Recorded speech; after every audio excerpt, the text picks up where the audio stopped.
Começa agora pela Rádio Rio de Janeiro, Momentos com Joana de Ângeles.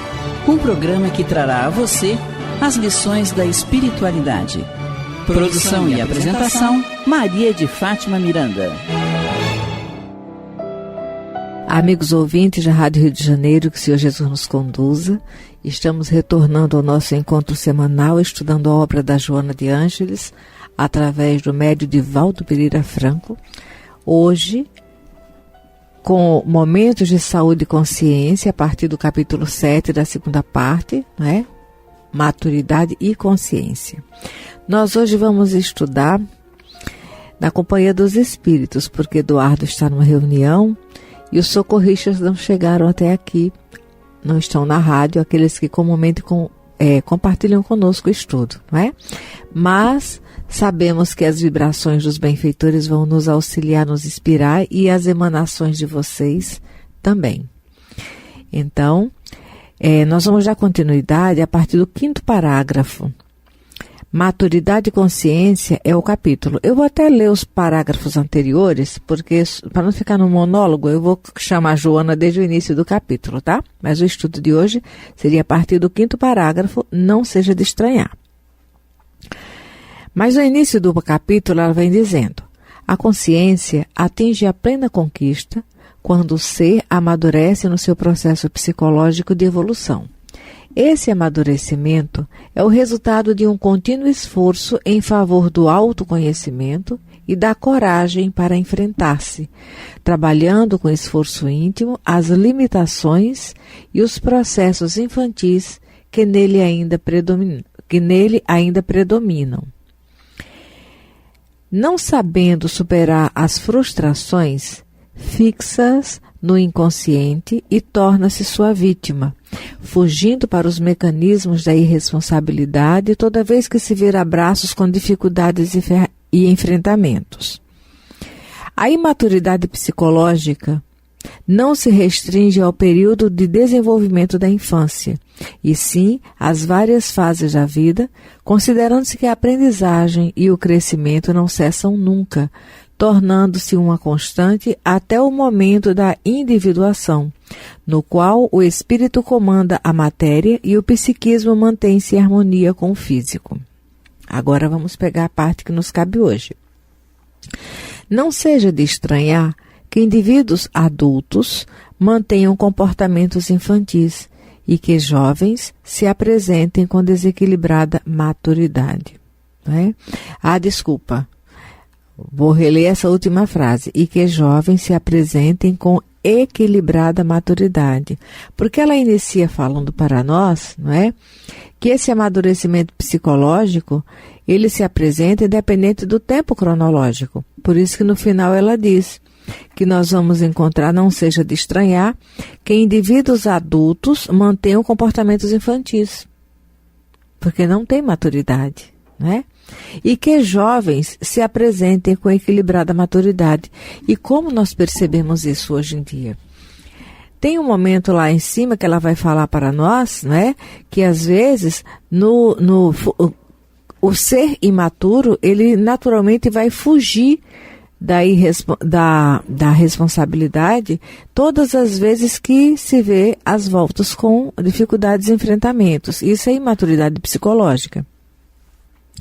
E no dia a dia, nos momentos que nós estamos vivendo agora na Terra, vez ou outra nós encontramos pessoas que dizem assim: você acredita que tal coisa tem mais jeito? Não, é como se o mundo tivesse, a deriva, o planeta Terra tivesse fadado ao fracasso e um abismo geral.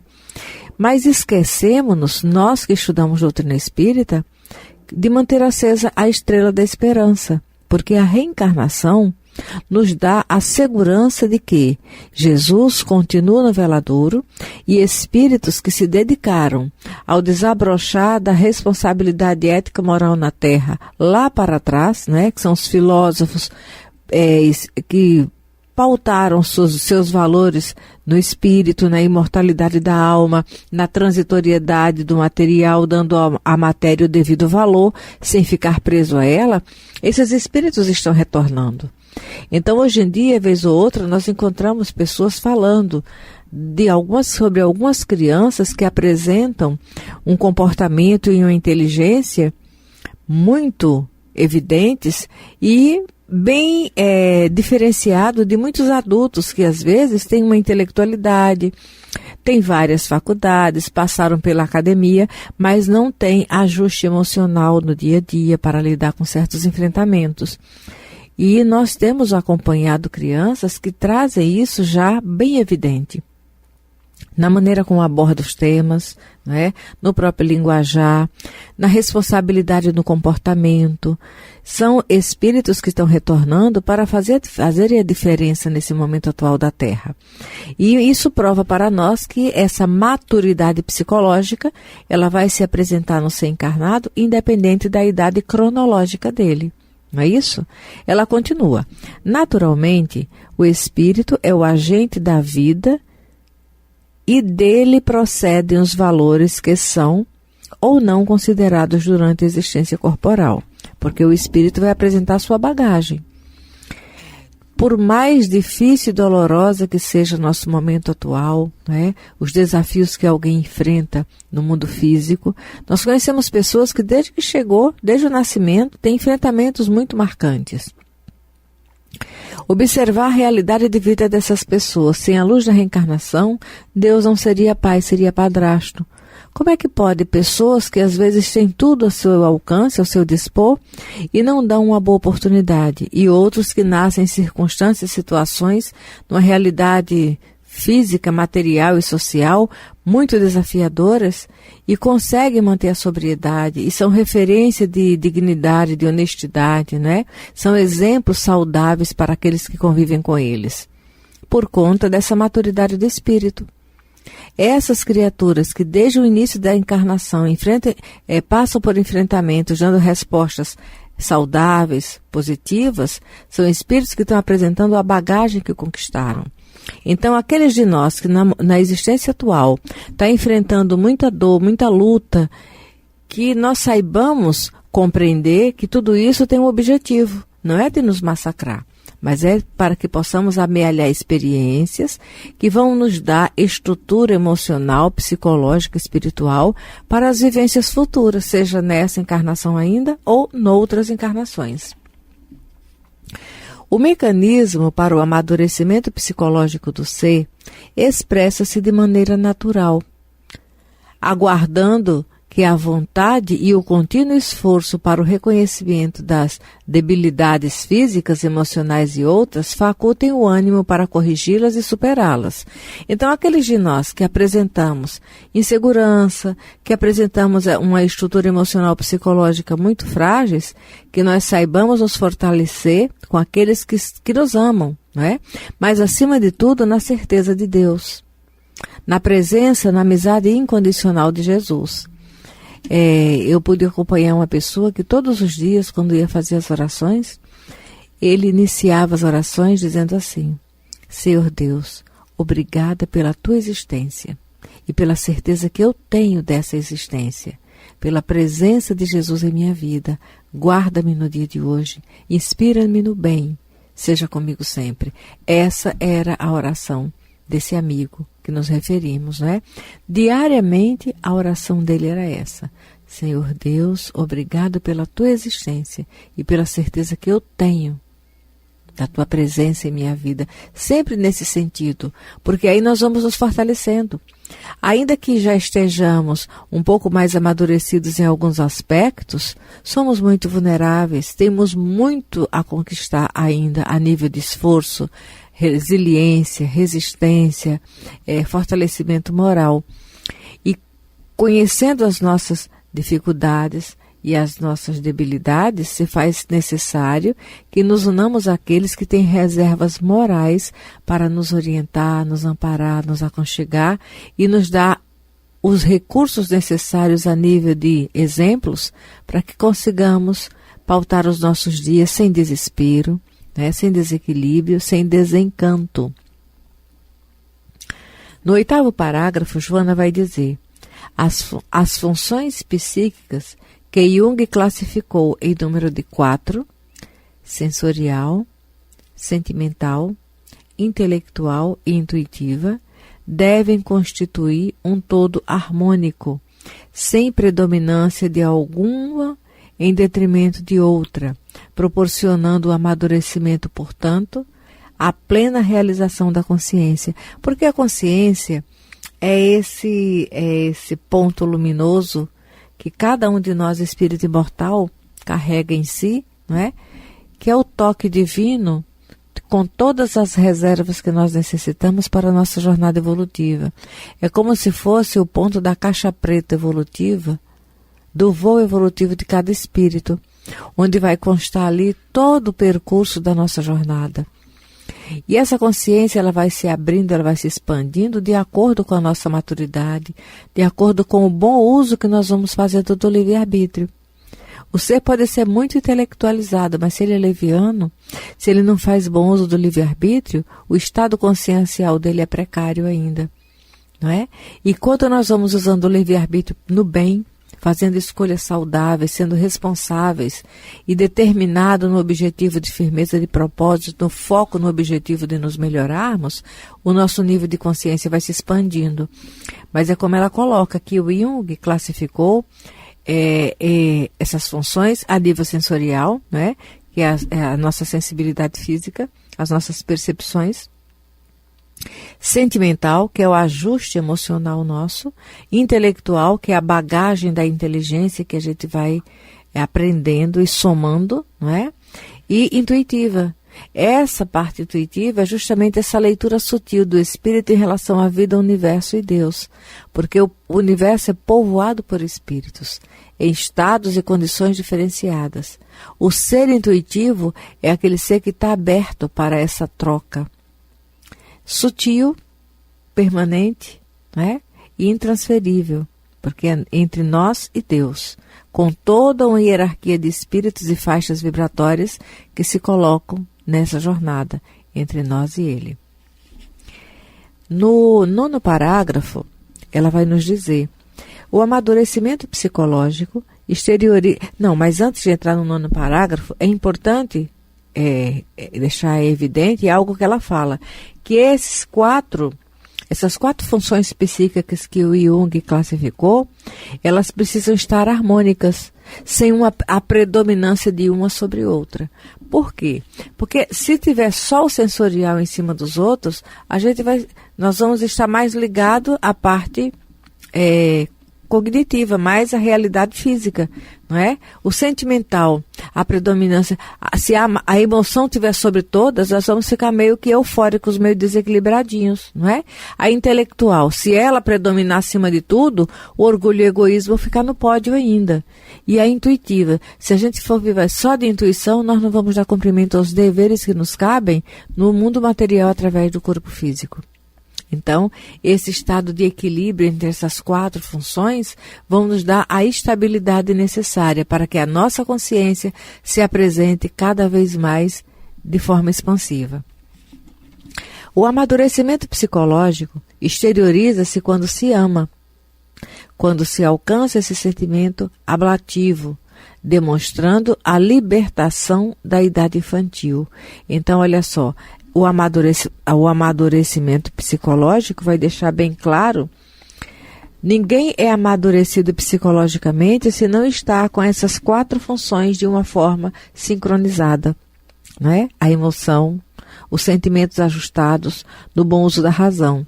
A Joana ela vai nos dizer no outro livro, aquele livro de Bolso Vida Feliz, numa página, ela vai nos dizer que nós precisamos aprender a sentir com a razão e a raciocinar com o coração. O que significa isso? Que a nossa emoção não tenda a desequilíbrios, que não sejamos eufóricos, não é? E que o nosso raciocínio não seja frio. Então, alguém que aprende a raciocinar com a razão, a sentir com a razão, quer dizer, no campo das ideias, refletindo sobre o que sente, a raciocinar com a emoção e sentir com a razão, significa o quê? Raciocinar o que está sentindo. Por que eu estou sentindo isso hoje? Quando aconteceu tal momento, eu senti tal coisa, por que será? Isso é uma análise. não é? E nós vamos amadurecendo o sentimento na direção do amor, que é a sublimação de todos os sentimentos. E aí nós vamos observando que quando nós vamos também sentindo tais coisas, nós começamos a refletir. Isso aqui é algo que vai me levar a um objetivo sóbrio? Então, sentir com a razão é raciocinar sobre o que sente. E raciocinar com a emoção é não ser frio no pensar. É permitir essa equanimidade, esse campo do meio, né? Essa sobriedade entre o sentir e raciocinar. Isso, quando alguém ama, já traz tudo isso de forma muito bem definida. E as vibrações que emanam são incontestáveis. São vibrações saudáveis, são vibrações que, de alguma forma, produz o bem por onde passa. Quando nós lidamos com uma pessoa que tem essa estrutura emocional, que é zeloso no pensar e no sentir, nós nos sentimos amparados.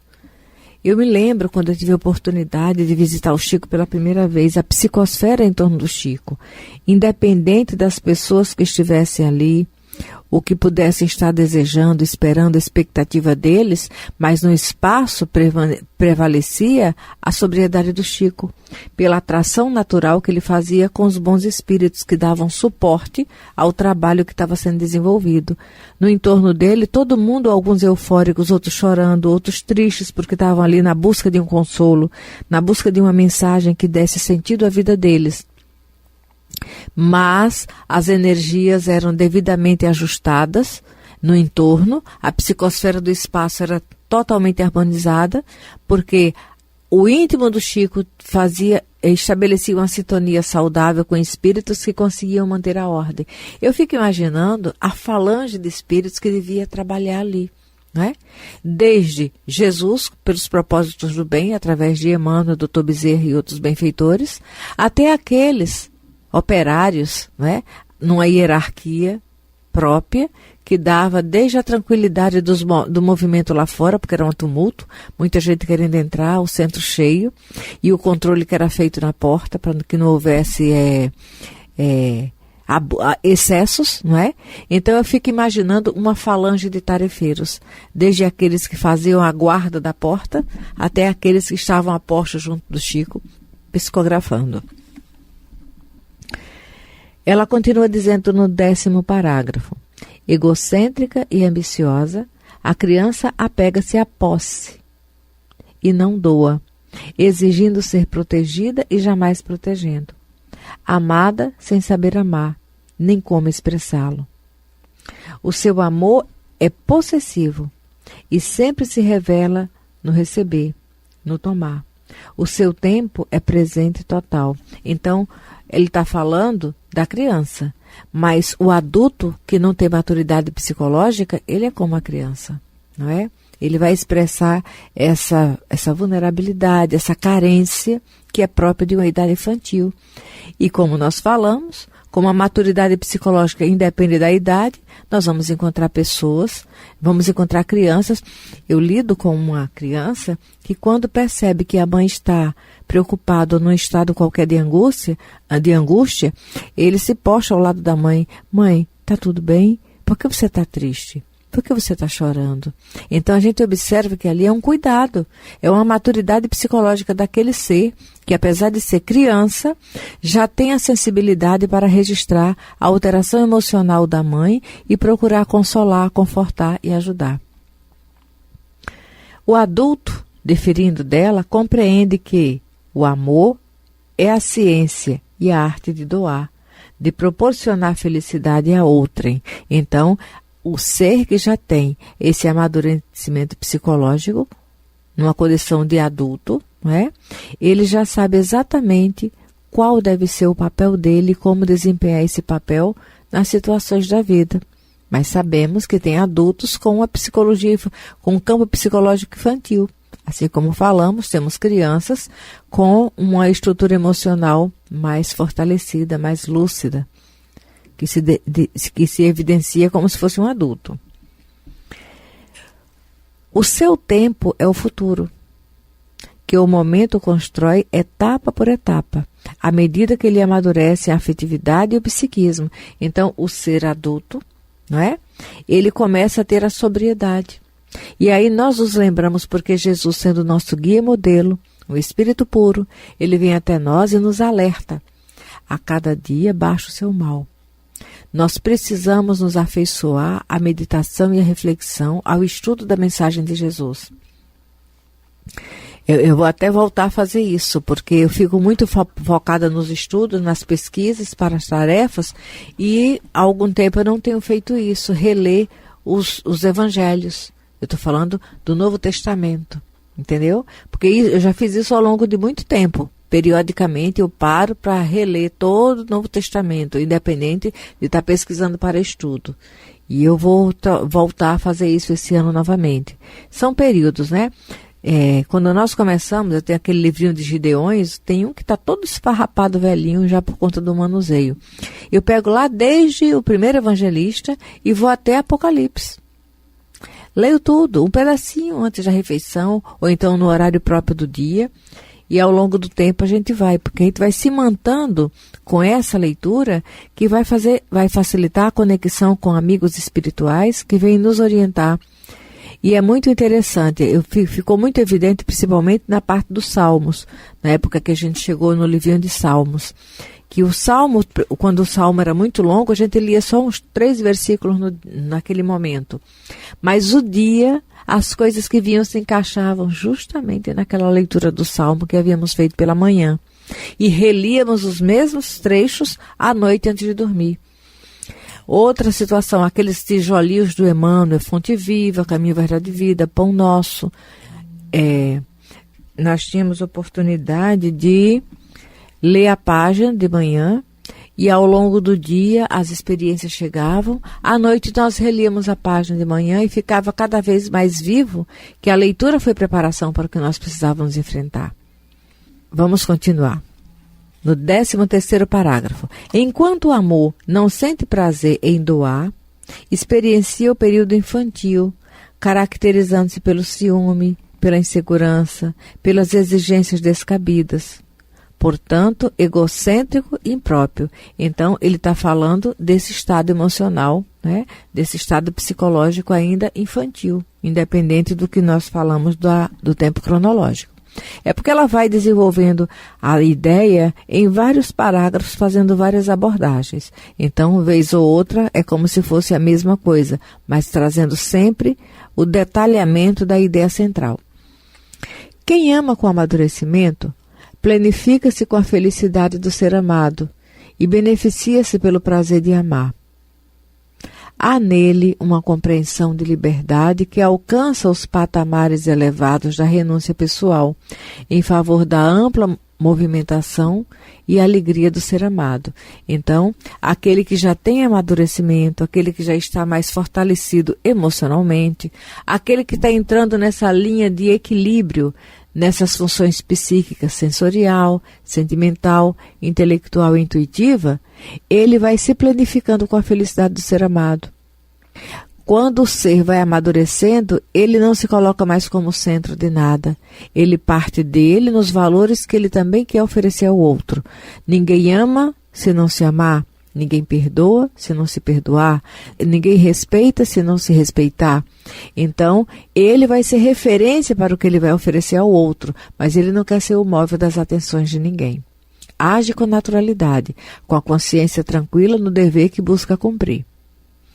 Há nele uma compreensão de liberdade que alcança os patamares elevados da renúncia pessoal em favor da ampla movimentação e alegria do ser amado. E aqui nós vamos parando a leitura para refletir justamente o Evangelho, quando Jesus nos convida e os Espíritos do Evangelho segundo o Espiritismo pontuam para nós a necessidade da abnegação e devotamento. A abnegação é a negação de si mesmo. Negar-se a si mesmo não é não se amar, não significa não se amar. Negar-se a si mesmo é não querer ser o centro das atenções, não é? E não é aquela atenção de evidência de fora, não. É que emocionalmente se coloca junto ao seu semelhante, somando e não querendo simplesmente receber. Ele se doa. Então, aquele que sabe se doar, ele está trabalhando a abnegação. E o devotamento é a fidelidade ao propósito, ao objetivo maior. Aqui nós vamos parar agradecendo a Deus, rogando por todos aqueles que nos ajudaram. O Clever, que está ali de prontidão, Miranda sozinha fazendo estudo é um perigo. Ainda bem que o amiguinho está ali no posto. Eduardo, no próximo programa, com certeza estará junto. Um abraço, que Jesus nos conduza. A Rádio Rio de Janeiro apresentou Momentos com Joana de Ângeles, um encontro com as lições da espiritualidade. Produção e apresentação, Maria de Fátima Miranda.